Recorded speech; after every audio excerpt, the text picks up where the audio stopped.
கர்த்தருக்கு சோத்திரம். ஏசாயா தீர்க்கதரிசன புஸ்தகம் 24ஆம் அதிகாரம் 4ஆம் வசனம். தேசம் புலம்பி வாடும், பூமி சத்துவமற்று உலர்ந்து போகும், தேசத்து ஜனத்திலே உயர்ந்தவர்கள் தவிப்பார்கள். கர்த்தருடைய பரிசுத்த நாமம் துதிக்கப்படுவதா. கர்த்தர் நல்லவர், அவர் கிருபை என்றும் உள்ள. இந்த நாள் தியானத்துக்கு ஆண்டவர் தந்த ஏசாயா 24ஆம் அதிகாரம் 4ஆம் வசனத்துக்கு ஆண்டவரை துதிக்கிறேன், சோத்திரிக்கிறேன். இந்த வசனத்திலே சொல்லப்பட்டிருக்கிற தேசம் புலம்பி வாடும், பூமி சத்துவமற்று உலர்ந்து போகும், தேசத்து ஜனத்திலே உயர்ந்தவர்கள் தவிப்பார்கள் என்று சொல்லி 3 விதமான காரியங்கள் இங்கே சொல்லப்பட்டிருக்கிறது. அப்போ தேசம், பூமி, தேச ஜனங்கள் என்று சொல்லும்போது தேசத்தின் மேல் வரக்கூடிய தேவனுடைய ஒரு பெரிதான அது நியாய தீர்ப்பை காண்பிக்கிறது. ஏன் ஆண்டவர் இப்படி செய்கிறாரு? அந்த ஜனங்கள் என்ன பண்ணிட்டாங்க? அந்த தேசத்தில் இருக்கிற ஜனங்கள்லாம் தேவனோடு செய்திருந்த நித்திய உடன்படிக்கை என்ன பண்ணிட்டாங்களாம்? முறித்து போட்டாங்கன்னு அடுத்த வசனத்தை சொல்லப்பட்டிருக்கிறது.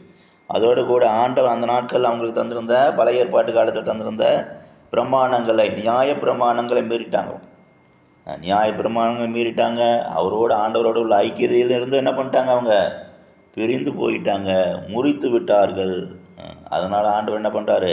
இப்படியாக அவர்களுக்கு ஒரு வேதனையை, துக்கத்தை, கசப்பை தருவதாக இந்த வசனத்தில் சொல்லப்பட்டிருக்கிறது. அப்போ இந்த கடைசி நாட்கள் இதே போல் ஒரு கூட்டத்தை என்ன பண்ணுறாங்க? ஆண்டவரோடு உள்ள ஐக்கியத்தை என்ன பண்ணுறாங்க? முறித்து போடுறாங்க. ஆண்டவரோடு உள்ள ஐக்கியத்தை விரும்பாமல் அவங்க என்ன பண்ணுறாங்க? பிரிந்து தங்கள் வழியிலே செல்லவே விரும்புகிறாங்க. அநேகர் தங்களை என்ன பண்ணுறாங்க? அந்த நித்திய உடன்படிக்கையை முறித்து போட்டு பாவத்தின் வழியிலே, உலகத்தின் வழியிலே, தங்களுக்கு சித்தமாக தாங்கள் விரும்புகிற பாதையில் உலகத்தின் பின்னே ஓட விரும்புகிறார்கள். இதற்கு காரணம் என்ன? ஆண்டவர் மேல் உள்ள அன்பு என்ன போச்சு? என்ன ஆகிவிட்டது? குறைந்து விட்டது. ஆதியில் இருந்த அன்பு இப்போ கிடையாது. ஆதியில் நாட்களில் ஆண்டவரை அதிகமாக தேடி இருப்பாங்க, அதிகமாக வேதத்தை வாசித்திருப்பாங்க, அதிகமாக ஜெபித்திருப்பாங்க. ஆனால் இந்த நாட்களில் அந்த ஆதி அன்பு குறைந்து விட்டது. அதனால தான் இந்த கடைசி நாட்கள் கூட என்ன பண்ணுறாரு ஆண்டவர்? அநேகருடைய வாழ்க்கையில் பலவிதமான துக்கங்களை, கஷ்டங்களை, பிரச்சனைகளை அனுபவிக்கிறாரு. தேசத்தில் பாருங்கள், நல்ல நிலவரத்தில் காணப்படுவாங்க. ஆனால் அவங்க குடும்பத்தில் என்ன காணப்படும்? துக்கம் காணப்படும், வேதனை காணப்படும், பலவிதமான கஷ்டங்கள் மத்தியில் கடந்து செல்வார்கள் அவங்க. ஆனால் உலக பிரகாரம் என்ன பண்ணுவாங்க? ஒரு நல்ல நிலவரத்தில் காணப்படுவாங்க. அவங்க பின்னாடி அவங்க வாழ்க்கை என்ன காணப்படும்? இப்படியாக ஒரு சமாதானம் இல்லாத நிலவரம், சூழ்நிலைகள் அவங்க குடும்பத்திலேயும் அவங்க ஜீவியத்திலும் காணப்படும்.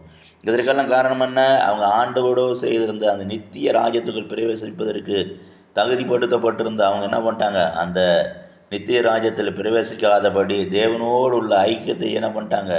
அந்த உடன்படிக்கை என்ன பண்ணிட்டாங்க? அவங்க முறித்து விட்டாங்க. இதுதான் கடைசி நாட்கள் அநேகருடைய வாழ்க்கையில் சம்பவித்து கொண்டு இருக்கிறது. அநேகர் பாருங்கள், ஒரு சாதாரணமான நிலவரத்தை காணப்படும் போது ஆண்டவர் அதிகமாக தேடிருப்பாங்க, அவரை துதித்து மகிமைப்படுத்தியிருப்பாங்க. ஆனால் அவங்க வாழ்க்கையில் பிறதான ஒரு ஐஸ்வர்யம் வந்த பின்பு, உலக பிரகாரம் நன்மைகள் வந்த பின்பு தேவனை அறிகிற அறிவை விட்டு விடுவார்கள், தேவன் பின்னே நடப்பதை விட்டு விடுவார்கள், தேவனுக்கு பிரியமான செய்வதை விட்டு விடுவார்கள், தேவனுக்கென்று கனி கொடுப்பதை விட்டு விடுவார்கள். இப்படி காணப்படலாம் ஆண்டவர் என்ன பண்ணுறாரு? அவங்க வாழ்க்கையில், அவங்க குடும்பத்தில் இப்படியாக அவங்களுக்கு நெருக்கத்தை அனுமதிக்கிறார். இது கடைசி நாட்கள் அநேகருடைய ஜீவியத்தில் நடந்து கொண்டிருக்கிறது. அதனால தான் அநேகருடைய வாழ்க்கை என்ன பண்ணுறாங்க? அநேகர் தவிக்கிறாங்க. அநேகருடைய என்ன பண்ணுறாங்க? அநேகர் குடும்பத்தில் பலவிதமான இளைப்பாறுதல் இல்லாத நிலவரம் காணப்படுகிறது. அவங்க குடும்பத்தில் ஒரு சுவிதமான துக்கம் அனுமதிக்கப்படுகிறது. அப்போ இந்த நாட்களில் கூட இந்த வசனத்தை கேட்குற நாம் கூட அப்படியாக காணப்பட்டால் ஆண்டவருக்கு பிரியமானது செய்து அவர் சமூகத்திலே காணப்பட, அவர் கரத்தில் மறைந்து கொள்ள, அவருக்கென்று வாழ நாம் கூட நம்முடைய வாழ்க்கையை ஒப்பு கொடுக்க வேண்டும். அநேகருடைய வாழ்க்கையில் ஆண்டவர் எந்த ஒரு பெரிதான அற்புதத்தை செய்யாது இருக்கும்போது கூட அநேகர் வாழ்க்கை என்ன உண்டாயிருது? தேவனுக்கு பிரியமில்லாத ஒரு பெரிதான மேட்டுமை உண்டாகி விடுகிறது. அதனால் அவங்க குடும்பத்தில் என்ன பண்ணுறார் ஆண்டவர்? அவங்களுக்கு கூட ஒரு சிக்ஷையை கொடுக்குறார். சிக்ஷையை கொடுத்து அவங்களை தம் பக்கமாக இழுத்துக்கொள்ள விரும்புகிறார். தம்மோடு உள்ள உடன்படிக்கையை முறிக்காதபடி அவர்களை பாதுகாக்க விரும்புகிறார். கிறிஸ்துக்குள் பிரியமானவர், இதனால் நாம் எப்படி காணப்படுகிறோம்? ஆண்டவரோடு செய்த அந்த உடன்படிக்கை, நித்திய உடன்படிக்கையை நாம் நிலைத்திருக்கிறோமா? ஆண்டவருடைய பிரமாணங்களை, கற்பனைகளை கைக்கொள்கிறோமா என்பதை இந்த நாளில் சிந்தித்து ஆராய்ந்து தேவனுக்கு பிரியமானது செய்து அவர் நாமத்தை மையப்படுத்துவோம், உயர்த்துவோம். அப்போது தேவன் நிச்சயமாக நம்மோடு கூட நம்மை ஆசீர்வதிப்பார். கர்த்தர் இந்த வசனங்களால் நம்மை ஆசீர்வதிப்பாராக. ஜபம். கிருபையும் சிநேகமும் நிறைந்த நல்ல தெய்வமே, நன்றி செலுத்துகிறோம். இந்த நாளை ஆசீர்வதி ஆண்டவரே. இதனால் நாங்கள் கூட ஆண்டவரே நித்திய உடன்படிக்கையை முறிக்காத வண்ணம் உமோடு செய்த ஆண்டவரே சோதரம் அந்த நித்திய உடன்படிக்கையில் நிலைத்து நிற்க கிருபையாகும். நித்தமாக உமோடு வாழ்வதற்கான தகுதிகளை காத்துக்கொள்ள கிருபதாரும். ஆண்டவரே, உமது கற்பனைகளை கை கொண்டு வாழ உதவிச்சு அதிக அதிகமாக உண்மை நேசிக்கூடிய இருதயத்தை எங்களுக்கு தாரும். இந்த வார்த்தை கேட்குற ஒவ்வொரு முறை பிள்ளைகளும் ஆசீர்வதி கனமயமை செலுத்துகிறோம். இயேசு நாமத்தில் ஜெபிக்கிறோம் ஜீவனுள்ள பிதாவே, ஆமென்.